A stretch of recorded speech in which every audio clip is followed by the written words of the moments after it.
네, 오밤중의 뉴스 첫 번째 주제 시작하겠습니다. 열폭을, 열등감 폭발, 글쎄, 저는 그 얘기 처음 들어보는데요. 열등감 폭발, 그렇게 이해하시는 분들도 계신 모양이죠. 열이 폭발했다. 이걸 열받아서 폭발한다. 이렇게 저는 이해를 하고 있는데, 글쎄, 또 좀 다르게 해석하신 분들이 있나 보죠. 자, 예, 일단 첫 번째 주제로 얼른 들어가겠습니다. 제가 준비한 첫 번째 주제는요, 이화영 부지사에 대한 판결문 관련된 소식입니다. 제가요, 이화영 부지사에 대한 판결문을 입수를 했습니다. 자, 판결문 잠시 좀 보여드릴게요. 잠시만요. 보여드린다는 게 제가 깜빡했네요.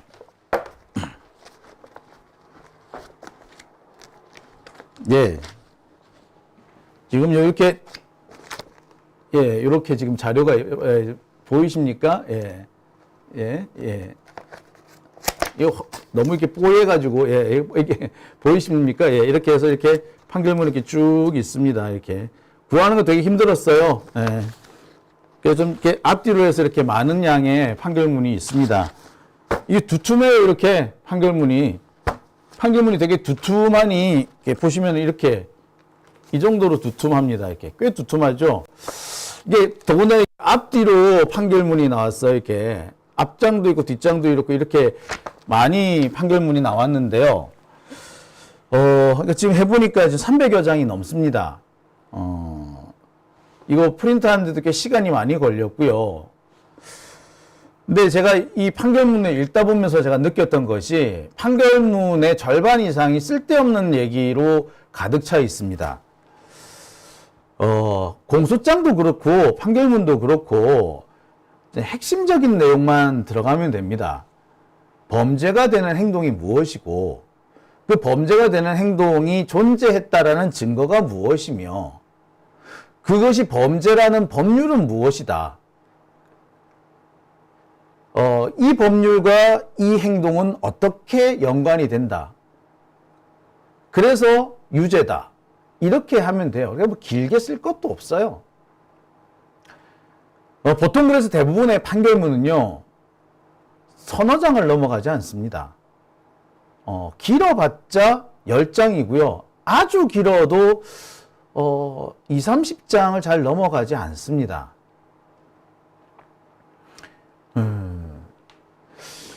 아주 많이 길어지는 경우에는요, 전후 사정에 대해서 시간 순서대로 쭉 써놓는 경우, 뭐 그런 경우도 있을 수는 있습니다.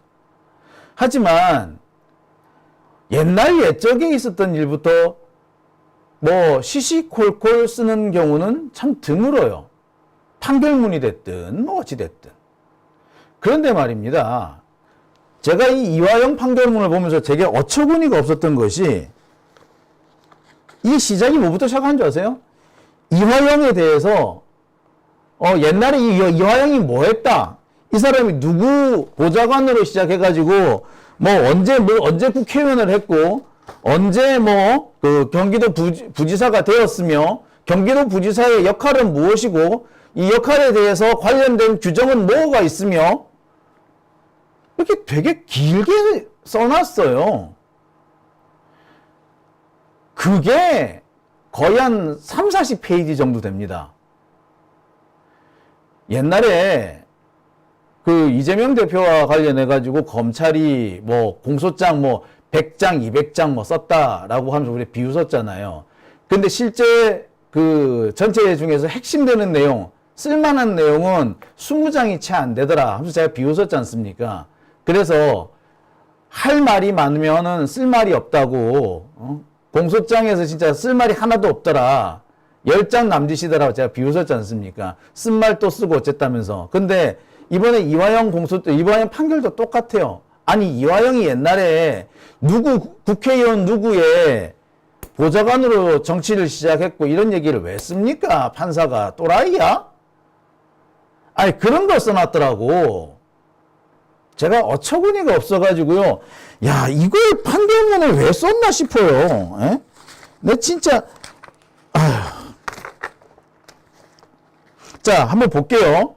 전국 동시지방선거에서 더불어민주당의 경기도지사 후보인 이재명 선거 캠프에서 비서실장으로 선거운동에 참여하였고 2018년 6월 13일 이재명 후보가 경기도지사로 당선되자 쌍방울 사회이사를 3회 사임하고 경기도 평화부지사로 취임하였다. 뭐 이런 거 왜 하는데? 아니 뭐 이런 것까지 굳이 쓸 이유가 있나요? 예? 저는 이 사람이 이런 것까지 쓸 이유를 제가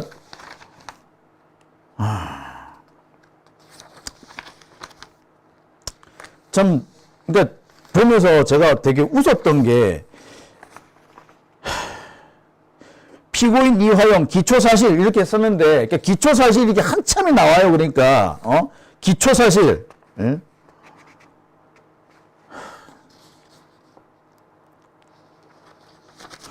보세요. 한편 쌍방울 그룹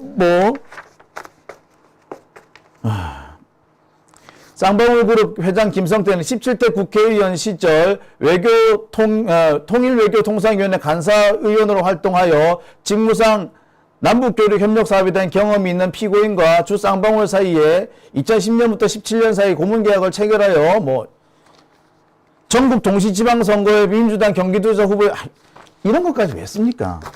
도대체 저는 이런 거를 쓴다는 걸 제가 이해를 못 하겠어요.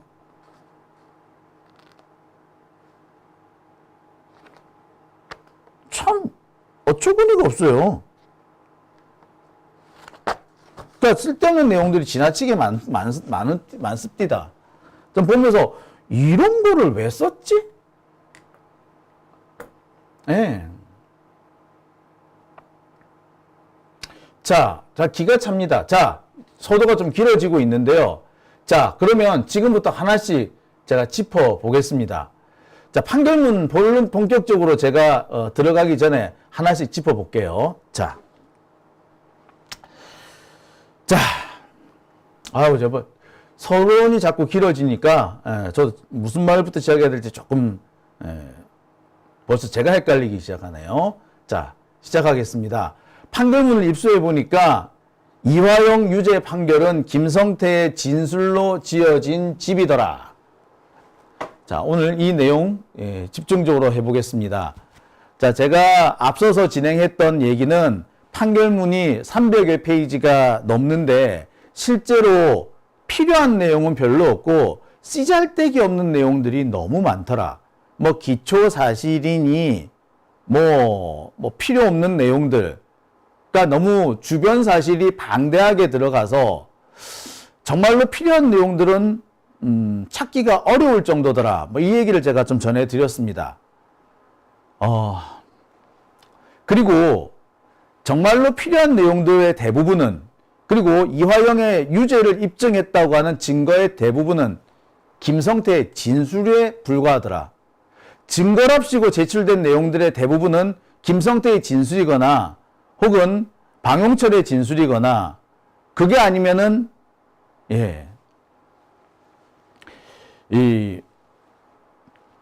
이름 또 생각나네. 방용철, 김성태, 이름 한 3명, 하여튼 이 3명의 진술에 불과하더라는 얘기입니다. 제가 요새 이렇게 해요. 이름이 맨날 헷갈립니다. 방용철, 안부수네, 안부수.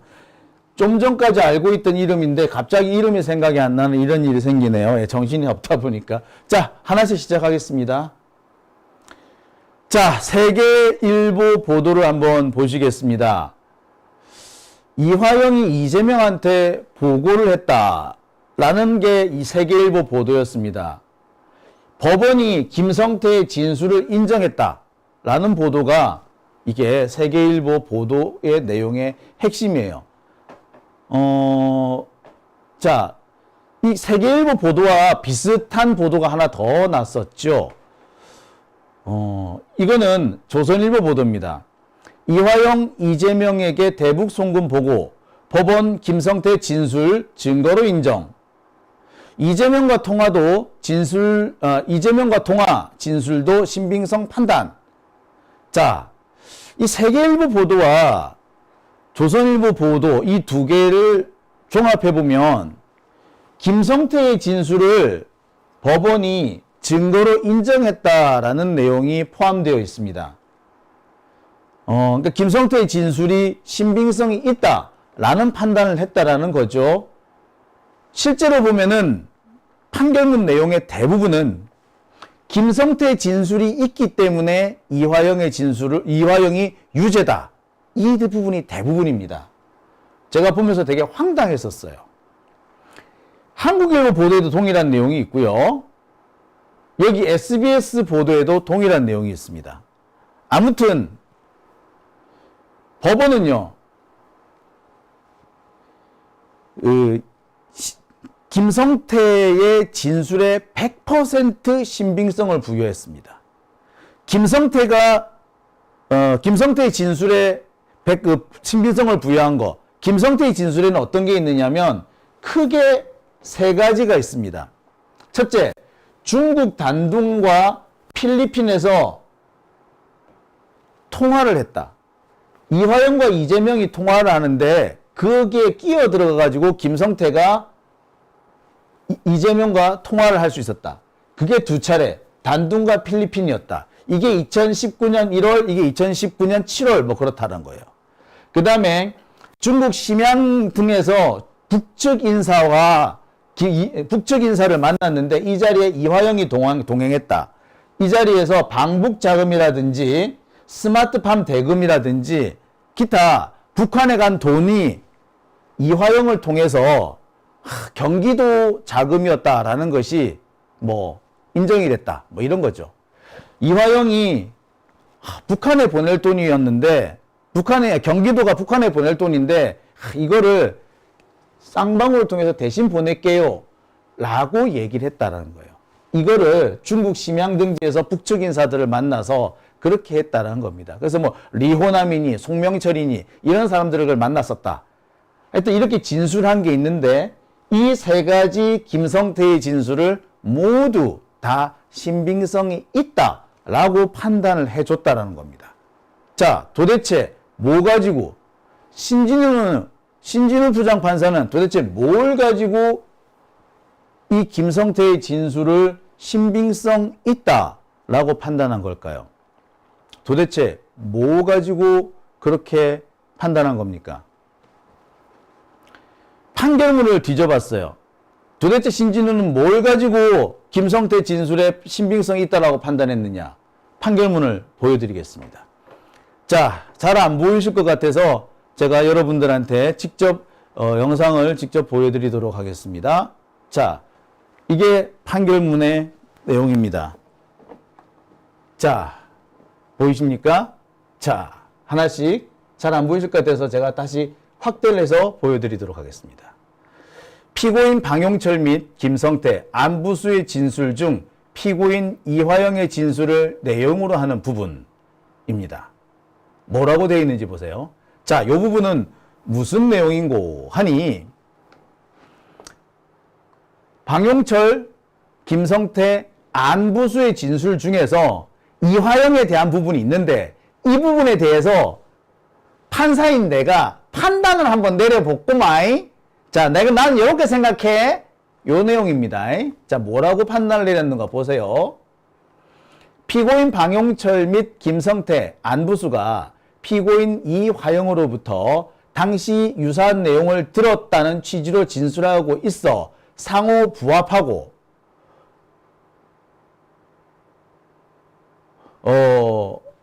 어디 갔죠?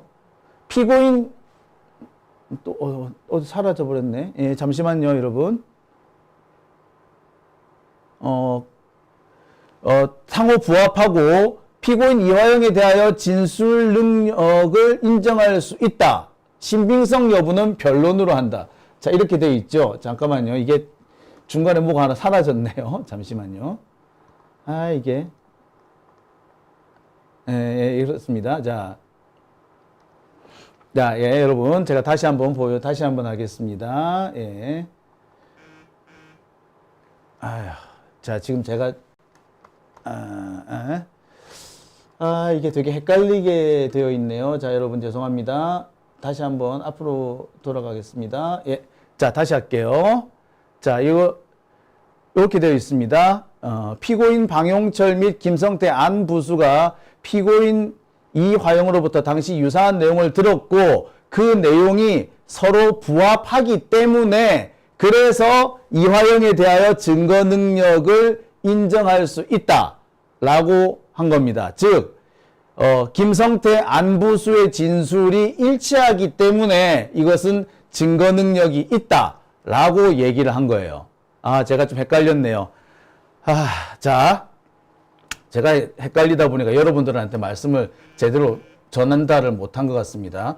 지금 계속 전화가 벨이 울리는 바람에 제가 더 정신을 못 차리겠네요. 또 누가 더 전화를 하나요? 문자를 좀 보내나요? 문자를 보내는 바람에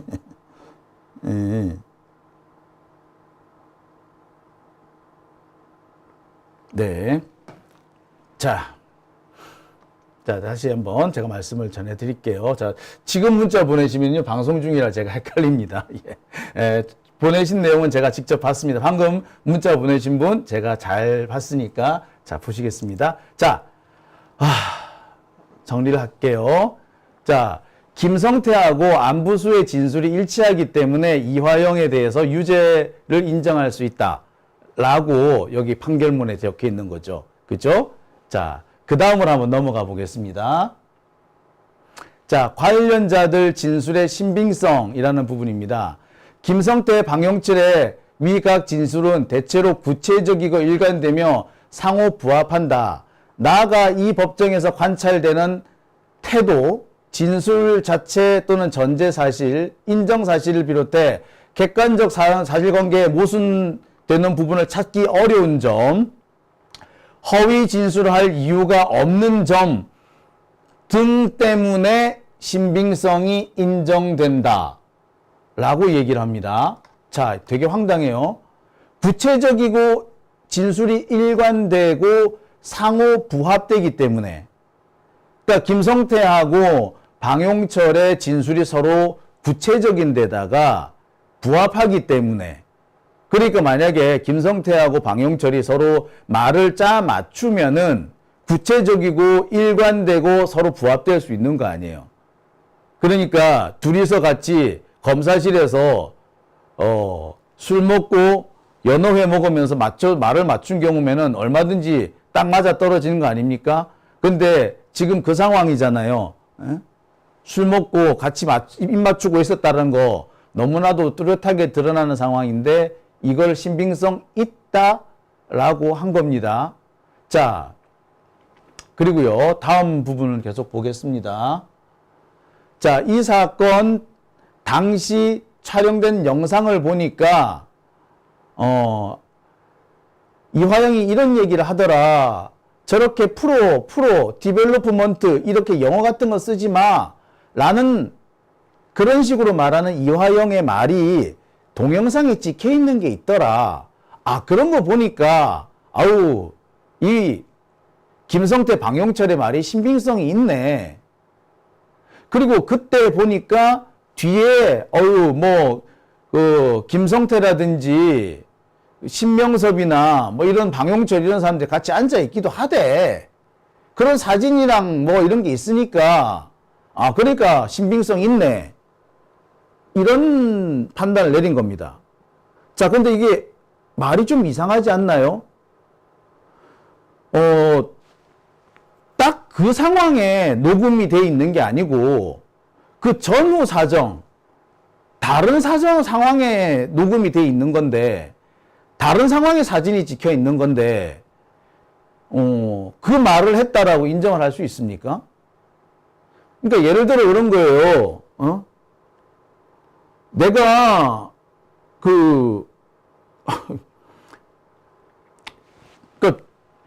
제가 되게 황당한 상황인 거죠. 내가 뭐라고 이게 뭔 얘기를 해야 될까? 예, 제가 어디 가 있었다. 제가 광화문에 가 있었다. 라는 사진이 있다고 해가지고 내가 광화문에서 돌멩이를 던졌다. 라는 증명이 되나요? 내가 광화문에 있었다라는 사진이 있다고 해서 광화문에서 돌멩이를 던졌다라는 증명이 되나요? 아니죠. 광화문에 있었다는 거하고 돌멩이를 던졌다는 거하고는 전혀 다른 얘기잖아요. 근데 지금 이 사람은 뭐냐? 그때 광화문에 있던 사진이 있네. 그러니까 너 돌멩이도 던졌나 보네. 라고 지금 판단을 했다라는 얘기입니다. 김성태, 이화영이가 무슨 말하는 사진 있네. 그 동영상도 있네. 그러니까, 맞나 보네, 뭐. 이렇게 판단을 내린 거예요. 이게 뭔 소리죠? 전 솔직히 이게 증거가 됐다라는 게 더 황당합니다. 말이 저는 이해가 안 돼요.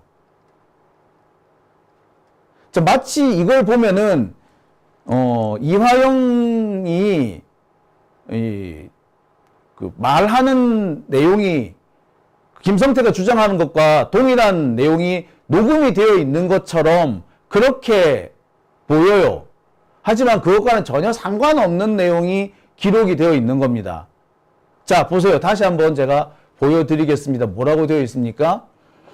자, 북남경제협력사업이라는 제목하에 쌍방울 그룹 PPT 화면이 띄워져 있고 피고인이 위 PPT에 있는 영어를 읽으면서 저렇게 프로 디벨로프먼트 이런 영어 쓰지 마 라고 말하는 장면, 피고인 신명섭, 김성태, 방용철과 조선아태위원회 송명철 등이 테이블에 앉아 대화를 나누고 있는 장면, 식사 자리에서 김성태, 송명철 피고인 등이 원탁에 앉아 있는 장면, 이런 장면이 있는 사진이 있기 때문에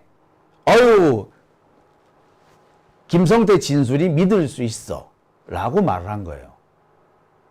이게 법원의 판단입니다. 여러분, 이게 말이 되는 판단이에요? 전 도대체 이게 무슨 말인지를 못 알아듣겠어요. 예. 자, 그러니까 정말로 황당한 것은 이렇게 했는데 이게 구체적이고 일관성이 있고 이것이 객관적 사실과 일치한대요. 이게 객관적 사실과 일치한대요. 자, 그런데 이 다음 내용은 더 황당합니다. 자, 이거는요, 또 다른 판결문의 일부입니다. 뭐라고 되어 있는지 한번 보실게요. 결정적, 김성태의 진술 중 리호남, 송명철의 진술을 내용으로 하는 부분은, 전문 진술로서 증거 능력이 문제가 된다. 그러면서 뭐라고 하느냐? 리호남, 송명철은 북한 사람으로서 북한에 거주하고 있으므로 형사소송법 316조 2항에 정한 원진술자가 진술할 수 없는 경우에 해당한다. 나아가 김성태가 리호남, 송명철을 만난 시점과 장소, 말을 전해들을 당시 상황을 비교적 구체적으로 기억하고 진술하고 있는 점, 피고인 방용철이 김성태의 지시에 따라 리호남과 방북 비용을 협상하였다고 진술하고 있는 점 등등 때문에 북한 사람의 진술이라서 어쩔 수 없이 김성태의 진술만 가지고 증거로 삼을 수밖에 없다라고 판단한 겁니다. 자, 형사소송법 316조가 뭐냐면은 전문 진술을 제한적으로 증거로 인정할 수밖에 없는 상황을 포함하고 있는 건데요.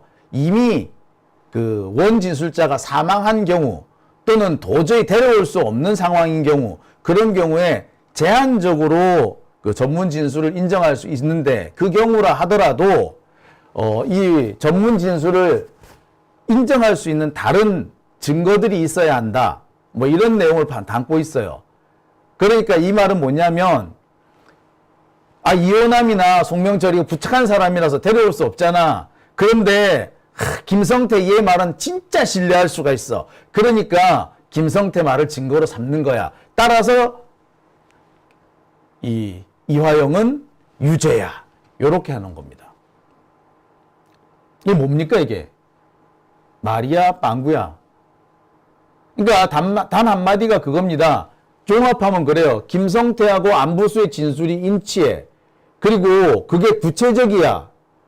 그리고 그게 CD 내용이랑 뭐 별로 그 관계는 없지만 뭐 CD나 사진 뭐 이런 거랑 대체로 비슷해. 그리고 구체적으로 좀 알아보고 싶지만 북한 사람들의 내용하고 북한 사람들의 진술이라서 확인해 볼 수가 없지. 그래서 뭐 별 수 있니? 뭐 그냥 김성태 진술만 가지고 이화영은 유죄로 삼은 거야. 이 말이 되는 겁니다. 이 말이 돼요? 여러분, 제가 지금 이렇게 여러분한테 설명을 드리는데 설명을 드리는 제가 너무 답답합니다. 설명드리는 제가 이게 이해가 되는지 저도 이거 하면서 제가 너무 황당해요. 여러분들 이해가 되십니까? 이 논리가 이해가 된다는 거는 어처구니가 없죠. 자, 어떤 분은 그렇게 말씀하실지도 모르겠어요. 아니, 그럼 다른 증거가 있겠지. 다른 증거가 있지 않겠어? 예, 아닙니다. 제가 판결문을 쭉 읽어봤는데요. 판결문 내내 진술밖에 없습니다. 증인신문, 증인신문, 공판조서, 공판조서, 증인신문, 증인신문, 녹취서, 증인신문, 녹취서, 증인신문, 예. 증인신문. 자, 오로지 진술밖에 없어요. 오로지 진술만 가지고, 예, 유죄 판결을 내린 겁니다. 근데 이 진술이 뭐라고? 예, 대부분 다 김성태, 방용철, 안부수의 진술인 거예요. 그리고 이 대부분이 다 뭐? 예, 북한 사람들이 뭐라 했다라는 그 내용입니다. 즉, 확인이 안 되는 전문 증거들 뿐이었다는 거예요. 전문 증거 가지고 이화영을 때려잡은 겁니다. 이게 말이나 되는 소리인가요? 자, 여기서 그런데 한 가지 또 짚고 넘어가야 될 부분이 있습니다. 앞서서 법원은요, 김성태의 진술을 믿을 수 있는 근거로서 구체적이고 일관성이 있으며 객관적인 사실과 일치한다라고 얘기를 했습니다. 객관적인 사실과 일치한다. 그러면서 그 증거를 뭐냐? 사진 찍어 놓은 거. 지들끼리 사진 찍어 놓은 거. 그 다음에 지들끼리 CD 난 거는 동영상. 아, 요거랑 비춰보니까, 아, 이거 뭐 대충 뭐 일치하긴 일치하네. 요렇게 한 거예요. 근데 그것이 일치한다로 보기도 어려운 게, 그거는 기껏 해봤자, 이화영이 중국 갔었다. 이화영이 뭐 북한의 이원환 만났었다. 그 정도일 뿐이지. 거기서 무슨 대화를 했었다는 내용은 전혀 알 수가 없는 거였어요. 아예 이호남이나 이런 사람 안 만났다라고 했다면 모르겠을 때 만났는데 그런 얘기 안 했어요 라고 하는 상황에서 라면은 이건 전혀 증거가 될 수 없는 겁니다. 아무튼 이 상황에서 객관적인 사실과 일치한다라고 분명히 얘기를 했어요. 그죠? 객관적인 사실. 김성태가 한 말이 객관적인 사실과 일치한다라고 얘기를 했어요. 자, 과연 일치하는지 한번 보겠습니다. 자, 다음 부분입니다. 자, 이 내용은요, 이번에, 최근에, 이게, 최근입니다. 그렇죠. 예. 최근에 조선일보에서 보도한 내용입니다. 이화영, 이재명에게 대북 송금 보고 법원 김성태 진술 증거로 인정이라는 조선일보 보도예요. 자, 이 조선일보 보도에는 뭐라고 되어 있는고 하니, 한편 재판부는 이 씨가 전화를 바꿔줘서 이 대표가 통화를 했다. 즉 여기서 말하는 이 씨는 이화영 부지사를 말하고요. 이 대표는 이재명 대표를 말합니다. 그러면서 김성태의 진술에 신빙성이 있다라고 재판부가 인정을 했다고 얘기를 합니다. 자, 전화를 바꿔줬다라고 말하는 것은 2019년 1월 17일 조선 아태평화위회와 경제협력 협약식을 맺을 당시이고요. 바로 그때 이화영 부지사가 전화를 바꿔줘서 이재명 대표와 김성태가 통화를 했다라는 거고요. 그 자리에서 열심히 하겠다라는 취지로 말을 했다라는 겁니다. 그리고 그 자리에서는 방용철 역시도 전화를 해서, 그리고 그 자리는 방용철도 옆에서 봤다. 라고 얘기를 한 거죠. 자, 보시다시피 김성태가 전화하는 거를 방용철이 봤다. 그러니까 김성태의 진술을 방용철이 뒷받침한다. 라고 얘기를 한 거예요. 그죠? 전형적으로 지금, 김성태의 말을 방용철이 뒷받침한다라고 얘기한 거, 그죠? 자, 이렇게 된 겁니다. 자, 다음 계속 볼게요. 뭐라고 계속 얘기를 하고, 얘들 씹을랑거리는지 볼게요. 재판부는 두 사람의 증언에 대해 법정에서 두 차례 반복된 신문을 받았음에도 대체로 일관되고 본인이 직접 경험한 것이 아니라면 알기 어려울 정도로 구체적이며 상호 부합한다 라고, 그래서 친빙성이 있다라고 말했습니다. 자, 이래서 신진우가 개새끼라는 거예요. 진짜 개새끼인 이유를 제가 지금부터 여러분한테 보여드리겠습니다. 자, 2019년 1월 17일이라고 하죠. 전화를 바꿔줘서 통화를 했다라고 합니다. 자, 법정에서 수차례 반복돼서 상호 부합하고 어쩌고 저쩌고 얘기를 했어요. 1월 17일입니다. 2019년 1월 17일이에요. 여러분 잘 봐 주십시오. 2019년 1월 17일. 이날은 무슨 날이었다? 이재명 대표는 이날 재판을 받고 있었습니다. 2019년 1월 17일. 오후 2시에 시작한 재판은요, 밤늦게까지 이어집니다. 그래서 8시가 돼서 재판이 끝납니다. 이게 말이 좋아서 8시에 끝난 재판이죠. 실제로는 몇 시에 끝났다? 예, 이재명 대표 법원에서 주변에 지지자들이 나와서 지지자들하고 악수하고 감사합니다 하고 인사하고 나와서 실제로 이재명 대표가 법원을 출발한 것은 거의 9시가 다 돼서였습니다. 2시에 재판이 시작됐지만 실제로 법원에 도착한 것은 12시쯤에 도착을 했고 그 근처에서 밥을 먹고 갔어요.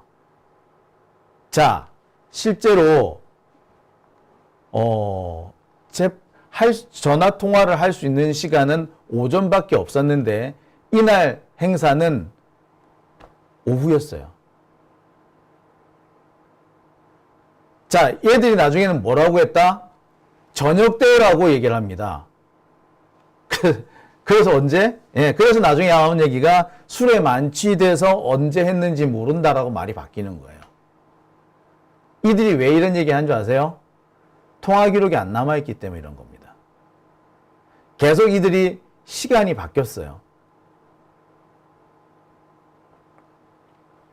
이재명 대표가 이날 밤늦게까지 재판을 받았었고 실제로 시간이 안 됐었다라는 걸, 전화 통화를 할 수 있는 시간이나 상황이 안 됐었다는 걸 얘들은 모르고 그날 날짜를 그냥 때려 박았기 때문인 겁니다.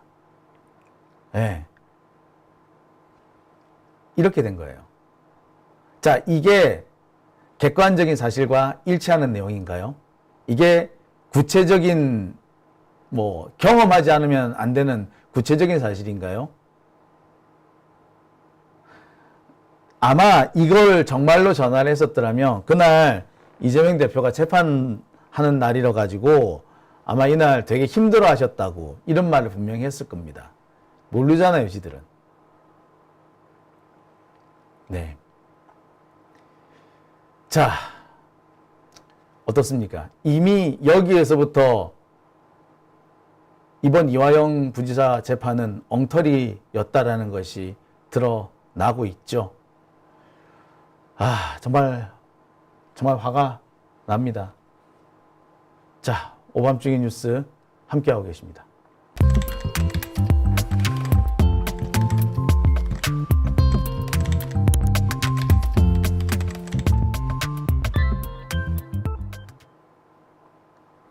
네, 제가 이